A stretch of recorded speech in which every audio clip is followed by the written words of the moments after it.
प्रधानमंत्री नरेंद्र मोदी की अगुवाई में केंद्र सरकार का तीसरा कार्यकाल मई 2025 में 1 साल पूरा होने जा रहा है। लेकिन इससे पहले बीजेपी ने सोशल मीडिया पर एक वीडियो पोस्ट किया है जिसमें मोदी 3.0 की उपलब्धियां गिनवाई गई है। बीजेपी ने अपने आधिकारिक एक्स हैंडल पर यह वीडियो शेयर किया है। प्रधानमंत्री नरेंद्र मोदी की अगुवाई में केंद्र सरकार का तीसरा कार्यकाल मई 2025 में 1 साल पूरा होने जा रहा है। लेकिन इससे पहले बीजेपी ने सोशल मीडिया पर एक वीडियो पोस्ट किया है जिसमें मोदी .3 की उपलब्धियां गिनवाई गई हैं। बीजेपी ने अपने आधिकारिक एक्स हैंडल पर यह वीडियो शेयर किया है जिसमें मोदी सरकार के तीसरे कार्यकाल की उपलब्धियों को दिखाया गया है। वीडियो में बताया गया है कि विपक्ष का कहना था कि ये कार्यकाल कमजोर होगा और गठबंधन टूट जाएगा, लेकिन सरकार ने मजबूती से कदम उठाए हैं। वीडियो में सरकार के कई बड़े फैसलों का भी जिक्र है। साथ ही पार्टी ने साफ तौर पर संदेश दिया है कि मोदी 3.0 न तो धीमा है न ही दबाव में।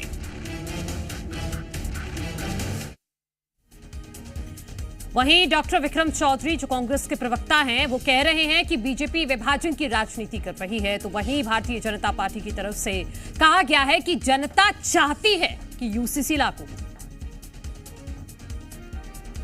सरकार का विशेषाधिकार है कि वो अपने हिसाब से सदन में विषय और मुद्दे प्रस्तुत करे, लेकिन हम ये चाहते हैं कि सरकार कोई भी बिल लाने के पहले भारत के प्रत्येक व्यक्ति को, प्रत्येक समुदाय और ख़ास तौर पर धार्मिक अल्पसंख्यक समूह को विश्वास मिले। हमेशा विभाजन की राजनीति करने के लिए सदन का और संसदीय परंपराओं का इस्तेमाल करना ठीक नहीं होता है। और ये राजनीति भाजपा जो कर रही है ये कहीं ना कहीं देश पर बहुत भारी पड़। देखिए, कांग्रेस पार्टी 50 सालों से तुष्टीकरण की राजनीति कर रही है, बंटवारे की राजनीति कर रही है। जब देश में सभी लोगों के लिए समान अधिकार हैं तो समान कानून भी होना चाहिए। और भारतीय जनता पार्टी तो लगातार जनता के बीच में इस बात को लेके गई है कि हमारी सरकार बनेगी तो भविष्य में समान नागरिक संहिता लागू होगी। और जनता द्वारा लगातार भाजपा को जनादेश दिया गया, ये प्रमाणित करता है कि जनता भी चाहती है कि देश में समान नागरिक संहिता होना चाहिए। कांग्रेस पार्टी जो मस्जिदों के इमामों से फतवे जारी करवा के चुनाव जीतते थे, सांप्रदायिक दंगे करवाते थे, अब जब उनकी ये सांप्रदायिकता की राजनीति समाप्त हो रही है इसलिए कांग्रेस परेशान है। तो वक्फ के बाद क्या अब यूसीसी की बारी है? इस तरह के संकेत सरकार की तरफ से दिए जा रहे हैं। अभी हाल ही में हरियाणा में एक रैली के दौरान भी प्रधानमंत्री नरेंद्र मोदी ने यूसीसी का जिक्र किया था कि ये अब समय की मांग है। हालांकि सुप्रीम कोर्ट की तरफ से भी बार बार ये कहा गया है कि अलग अलग जो पर्सनल लॉ है उसकी वजह से कई बार भ्रम की स्थिति बन जाती है, इसलिए यूनिफॉर्म सिविल कोड जरूरी है। तो क्या अब वक्फ के बाद सरकार यूसीसी पर काम करने वाली है एक बार फिर से? क्योंकि 22वें विधि आयोग ने अपना काम किया है, लेकिन 23वें विधि आयोग की अभी जो कार्रवाई है वो शुरू नहीं हुई है। वहीं वक्फ के बाद अब यूसीसी की बारी है और इसको लेकर अलग अलग रिएक्शंस भी सामने आ रहे हैं, वो आपको सुनवाते हैं। हर तरफ हाहाकार मचा हुआ, शेयर मार्केट गिरी चली जा रही है। टैरिफ की वजह से भारतीय अर्थव्यवस्था बिल्कुल चौपट होने वाली है। इन सारे मुद्दों पे ध्यान भटकाने के लिए अब यूसीसी की बात कर रहे हैं, क्योंकि उन्हें वक्फ बोर्ड अमेंडमेंट एक्ट से शायद वो लाभ मिला नहीं जो वो सोच रहे थे।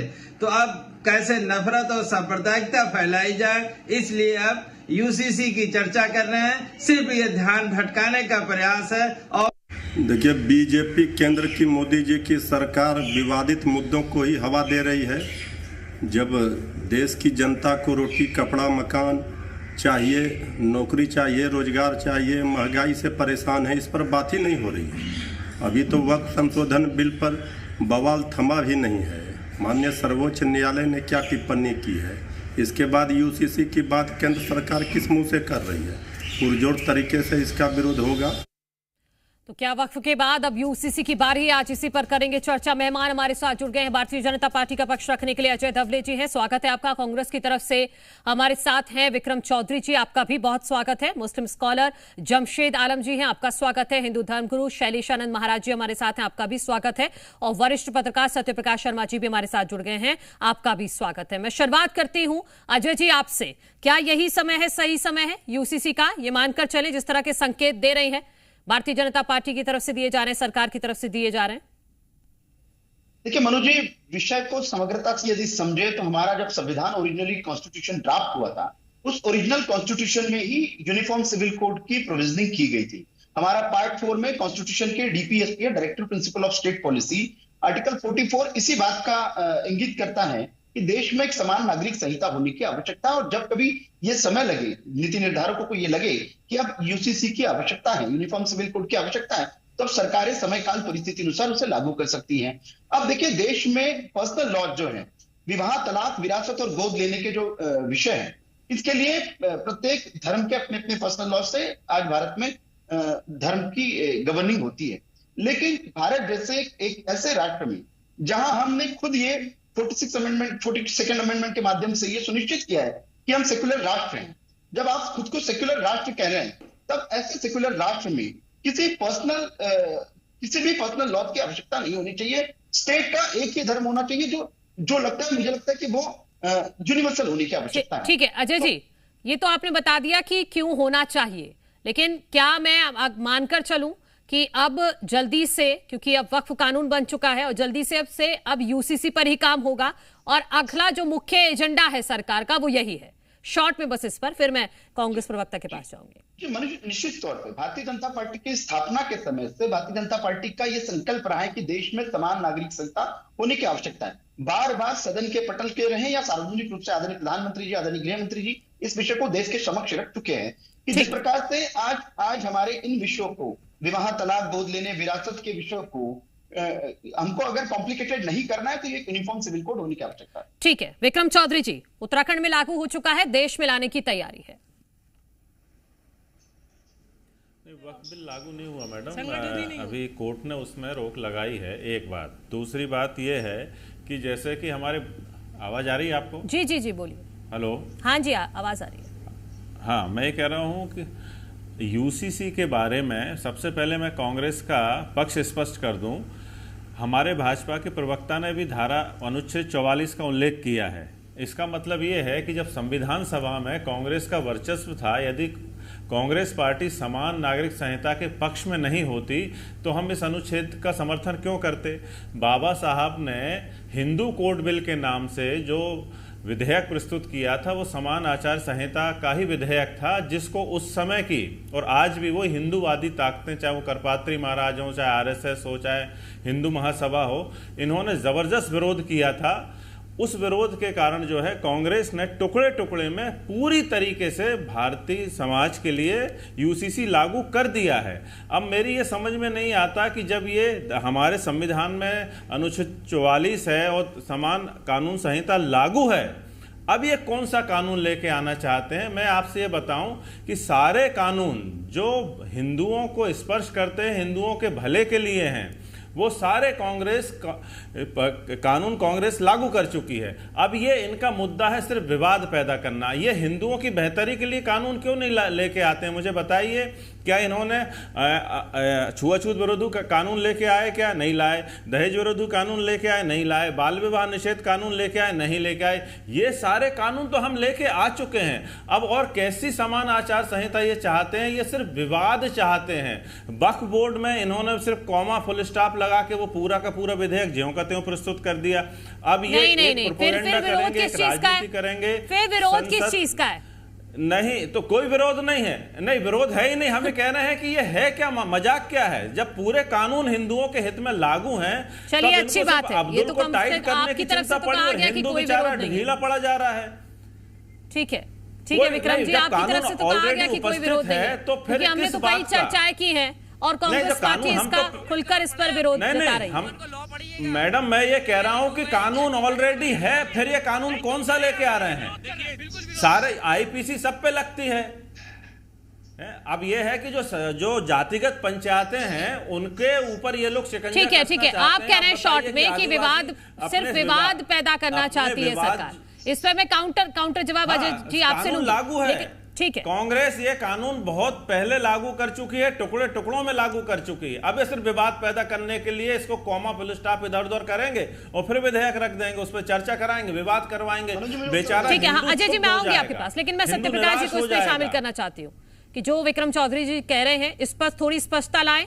और क्या ये अनुकूल स्थिति नहीं है सरकार के लिए अभी कि वक्फ जैसे एक बिल को कानून बनवाना और फिर अब यूसीसी को लाना, कि अभी सारी चीजें मुफीद हैं, जो वाईएसआर पार्टी है या फिर बीजेडी है, सबको एक स्टेज पर लाना बहुत आसान हो गया है सरकार के लिए।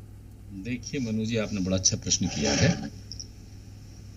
वर्तमान परिस्थिति को देखने के साथ साथ अगर हम भारतीय जनता पार्टी जनसंघ की मुख्य एजेंडास को देखें, हाँ, तो उनमें राम मंदिर का निर्माण, धारा 370 जम्मू एंड कश्मीर से हटाना और यूनिफॉर्म सिविल कोड पूरे देश में लागू कर रहे हैं। पहले तो हो चुके हैं, जो आखिरी है, आपने इतना अच्छा प्रश्न किया है कि जब वक्फ, ये हालांकि उनके मुख्य एजेंडे में नहीं था, हाँ, लेकिन उसको भी भले ही अपोजिशन पार्टीज ये कहती हैं कि भारतीय जनता पार्टी की नंबर ऑफ सीट्स इस समय कम है, वो 2 लाख यानी कि नीतीश और नायडू के ऊपर टिकी हो गए हैं। लेकिन बावजूद भी आपने देखा कि दोनों सदनों ने वक्फ बिल को पास करने में अपनी महत्वपूर्ण भूमिका निभाई और वो एक कानून के अमेंडमेंट एक्ट के रूप में बना। ऐसे में Bharatiya Janata party lead government ये प्रयास जरूर करेगी कि उसका जो मुख्य एजेंडा है उसको लागू किया जाए। देखिए, अभी एक चर्चा आई थी कि डीपीएसपी का तात्पर्य क्या है। डीपीएसपी का तात्पर्य ये नहीं है कि राज्य सरकारें उसके लिए बाध्य हैं। डीपीएसपी डायरेक्ट करता है, निर्देशित करता है कि आप इसकी तरफ प्रयास करें। अब राज्य सरकारों के ऊपर है कि वो क्या करना चाहती हैं।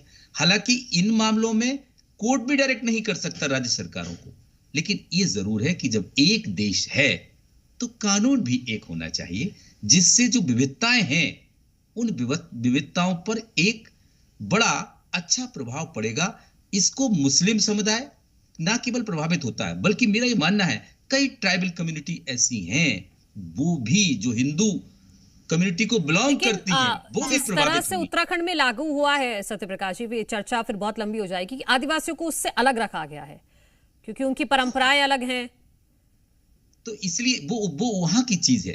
लेकिन हाँ, पूरे देश में जब लागू होगा, जब हम यूनिफॉर्म सिविल कोड की बात करते हैं, एमपी छत्तीसगढ़ में तादाद ज्यादा है ट्राइबल्स की, आदिवासी छत्तीसगढ़ में ज्यादा है। मध्य प्रदेश हाँ, देश का ऐसा राज्य है जिसमें अराउंड 21% पॉपुलेशन ट्राइबल है हाँ, और वहां पर अलग अलग परंपरा है, चाहे शादी की हो, विवाह की हो, तलाक की हो, गोद की हो। इन चीजों पर कहीं ना कहीं एक समान कानून लागू करने में कुछ पेचीदगियां जरूर आ सकती हैं, लेकिन इसको केवल ये ना माना जाए कि केवल ये मुस्लिम समुदाय को टारगेट करने के लिए है। ये देश की नेशनलिज्म की भावना को भी आगे बढ़ाने की तरफ कदम माना जा सकता है। हाँ, और हाँ, ठीक है आगे नहीं, आप बात पूरी कर लीजिए, बात पूरी कर लीजिए। तो मेरा मतलब ये है कहने का तात्पर्य कि जब हम किसी एक कानून से पूरे देश के पर्सनल लॉज को लागू करेंगे तो उससे कहीं ना कहीं राष्ट्रीयता की भावना भी, और बिल्कुल सुप्रीम कोर्ट ने भी इसको लेकर टिप्पणी की है कि पर्सनल लॉज की वजह से कई बार भ्रम की स्थिति पैदा हो जाती है, इसलिए जरूरी है कि एक ही लॉ लाया जाए। जमशेद आलम जी, ऐसा हाँ, मैं आप ही के पास आ रही हूं। अजय जी, आप काउंटर तैयार रखिएगा, मैं शैलेशानंद जी के बाद आपके पास आऊंगी। जमशेद जी, अब आप बताइए, वक्फ कानून लागू हो गया है, कानून बन गया है, अब यूसीसी लाने की तैयारी सरकार कर रही है, इस पर जमशेद जी का क्या टेक है? बहुत बहुत धन्यवाद आपको। देखिए, जैसा कि 2014 से बीजेपी अलग अलग एजेंडे की बात कर रही है, हर एजेंडे में आप देखिए केवल मुसलमानों को टारगेट करने का प्रयास किया जाता है। अभी वक्फ बिल लेकर आए थे, महामहिम राष्ट्रपति महोदय ने स्पष्ट कर दिया कि आगे आप क्या करना चाहते हैं, तो तुषार मेहता जी कहने लगे मुझे 1 हफ्ते का समय चाहिए। इससे स्पष्ट होता है कि इनकी सोच क्या है। नहीं, अब यूसीसी से कैसे की बात टारगेट कर हो रहे रहे हैं हैं। मुस्लिम? तो यूसीसी में आप देखिए गोवा के अंदर में आर्टिकल 44 जो है लागू है, केवल शादी का रजिस्ट्रेशन कराने का एक सरकार का कानून है आईपीसी 44। उसके अलावा देश भर में आप यूसीसी की जो बात कर रहे हैं, मुझे बताएं जो मुस्लिम पर्सनल लॉ है उसमें कोई आईपीसी है क्या? ये हमारे रीति रिवाज है, ये हमारे तौर तरीके हैं। हमें ट्रिपल तलाक कैसे देनी है, तलाक कैसे देनी है, हमें बच्चा गोद कैसे लेना है, हमें विवाह कैसे करना है, हमें नमाज कैसी अदा करना है, ये हमारे अपने जो कौम के अंदर के रीति रिवाज है उसका यूसीसी से क्या लेना देना? उसमें ये मत जोड़िए। अगर लेना देना है तो आप बताएं करनी है, ये किसी भी के अंदर में आज कॉमन कोई सिविल तय नहीं कोड करेगा, क्या ये आप है ही तय करेंगे, इसको मत जोड़िए। जी, नमाज कैसे अदा करनी है ये आप ही तय करेंगे, पूरी होने दीजिए, कोई तय नहीं करेगा। मेरी बात पूरी होने दीजिए। हाँ, मेरी बात पूरी होने दीजिए। बोलिए बोलिए। कोई भी मुसलमान, ईसाई, बौद्ध, जैन अगर कन्वर्ट होता है हिंदुओं में से, तो वो जैन होगा, ईसाई होगा, बौद्ध होगा या मुसलमान होगा। क्या वो ब्राह्मण हो सकता है? सारे लोगों के लिए एक कॉमन सिविल कोड ला सकते हैं कि सारे के सारे ब्राह्मण हो जाएं? नहीं, आप समझ ही नहीं रहे हैं, यूसीसी को आप समझ ही नहीं रहे हैं क्या है। यूनिफॉर्म सिविल कोड की आप बात कर रहे हैं। हाँ, उसी की बात कर रही हूँ। ये धर्म के आधार पर नहीं है, सब पे लागू है, धर्म के आधार पर नहीं है इसमें कुछ भी। आप मुझे बताइए कि आप धर्म के आधार पे नहीं है तो आईपीसी कहां से आ गया? उसमें कोई आईपीसी तो है नहीं, वो तो रीति रिवाज ही हुआ ना। कांग्रेस पहले लागू कर चुकी है, वे किस बात की राजनीति कर रहे हैं? सिर्फ विभाजन की राजनीति कर रहे हैं, हिंदू मुसलमान में लड़ाने, केवल हिंदुओं को डराने के लिए ये बिल लेकर आया जाता है भाई, और वापस भाजपा प्रवक्ता से और सुप्रीम कोर्ट, सर्वोच्च न्यायालय। ठीक है, अब रुक जाइए, मैं शैलेशानंद महाराज जी को भी इंक्लूड करूंगा। धार्मिक समुदाय आईपीसी से बाहर है, बताइए आप। शैलेशानंद जी, इनसे पूछे कौन सा धार्मिक समुदाय आईपीसी से बाहर है। ठीक है, एक मिनट शैलेशानंद महाराज जी। देखिए, बड़ा सहज सी एक हमें अंडरस्टैंडिंग रखनी होगी कि इस राष्ट्र के अंदर जैसे जैसे उन्नयन हुआ, यानी कि हमारी सभ्यता का विकास हुआ, उसी हिसाब के साथ में हमारे कानूनों में भी अमेंडमेंट्स आते गए। उन संशोधनों के माध्यम से जितनी भी सत्ताएं रही है, जिसको हम कह सकते हैं, अभी विक्रांत जी बोल रहे थे, सही था।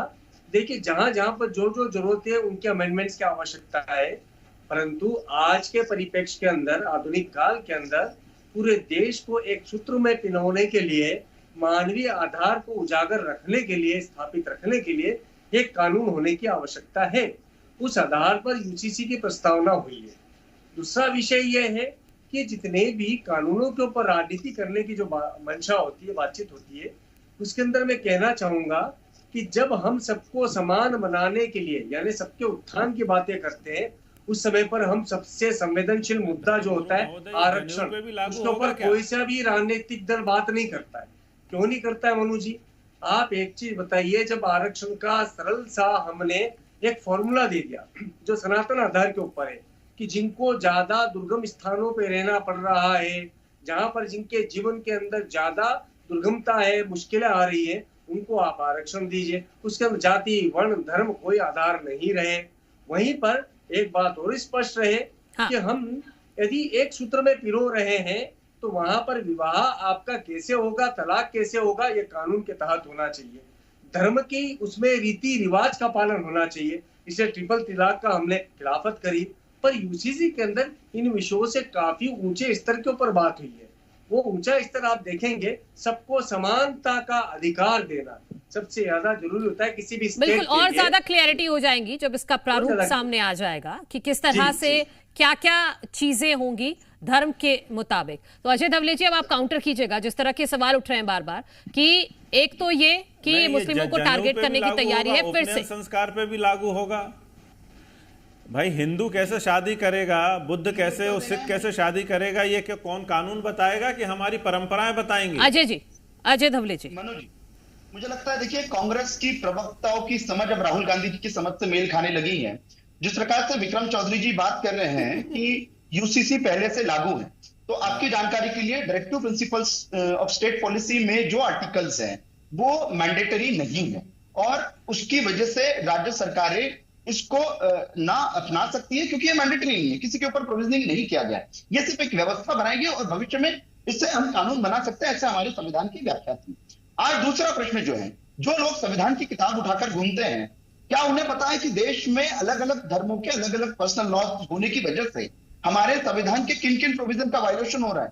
पहला हमारा आर्टिकल 14 का वायलेशन हो रहा है, आर्टिकल 15 का वायलेशन हो रहा है, आर्टिकल 25 का वायलेशन हो रहा है, आर्टिकल 26 का वायलेशन हो रहा है। रीजन क्योंकि हमने 42nd अमेंडमेंट के माध्यम से हमने इस राष्ट्र को सेक्युलर राष्ट्र घोषित किया है। जब ये राष्ट्र, भारत राष्ट्र सेक्युलर राष्ट्र है, तब यहाँ मुस्लिम्स अपने माध्यम, अपने धर्म के अपने पर्सनल लॉज के माध्यम से विवाह कर सकते हैं, अपने पर्सनल लॉज के माध्यम से डिवोर्स दे सकते हैं, अपने पर्सनल लॉज के माध्यम से गोद ले सकते हैं। तो ये जो सारी व्यवस्था है, कहीं ना कहीं एक सेक्युलर राष्ट्र के लिए कॉन्ट्रडिक्शन पैदा करती है। आज देश एक तरफ विकसित बनने जा रहा है और कहीं ना कहीं हमारे देश में आज भी ट्रिपल तलाक जैसी या हलाला जैसी प्रथाएं प्रचलन में है, या आज भी ठीक है। मैं विक्रम चौधरी, ठीक है अजय जी, क्योंकि समय कम है। डॉक्टर विक्रम चौधरी जी, जितने अधिकार पुरुषों के हैं उतने अधिकार महिलाओं को भी होने चाहिए ना, बात इक्वालिटी की है। तो ये किसने नहीं तो कौन मना कर रहा है भाई? अधिकार दो ना, किसने मना किया? किसने मना किया मैडम? हम तो खुश होंगे कि हिंदू महिलाओं की भी तलाक बहुत जल्दी समय से हो जाए, ताकि वो भी कहीं ना कहीं शादी करके अपना घर बसाए। जमशेद जी 1 मिनट रुक जाइए ना, 1 मिनट रुक जाइए, विक्रम जी को सुन लेने दीजिए, फिर मैं आपके पास आ रही हूँ, क्योंकि मेरे पास वक्त की कमी है।